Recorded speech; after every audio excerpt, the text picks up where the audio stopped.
C'est samedi en fin de journée qu'une conduite d'eau a cédé dans l'aile C du 5e étage, soit l'unité de médecine. Rapidement, l'eau s'est répandue du 5e étage jusqu'au sous-sol, soit sur 6 paliers. On a donc dû confiner les zones affectées et relocaliser quelques patients à des fins préventives. Heureusement, ce bris survient à une période de l'année où le taux d'occupation des chambres est plus bas. Les secteurs d'hébergement des unités de chirurgie, de gériatrie, d'hémato-oncologie, de psychiatrie ont aussi été touchés, de même que les cuisines du service alimentaire et le magasin de l'hôpital. La direction de l'établissement de santé se montre toutefois rassurante. Tout est fait pour minimiser les impacts sur la clientèle et aussi les risques de contamination. Autrement, les activités normales de l'hôpital ne sont pas affectées.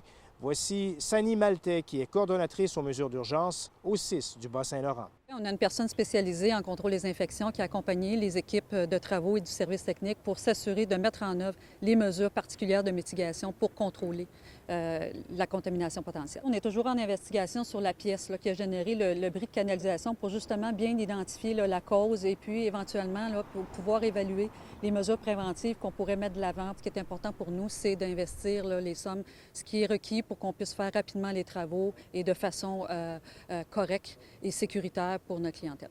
Justement, des travaux d'assèchement sont débutés. Il y a une firme spécialisée qui a été embauchée au coût de 55 000 $. Il faudra aussi reconstruire des cloisons de murs, de plafonds, ce qui rajoutera à la facture totale. Les travaux devraient s'échelonner sur 3 semaines tout au plus. Et la bonne nouvelle dans les circonstances, c'est qu'aucun équipement médical spécialisé n'a été touché.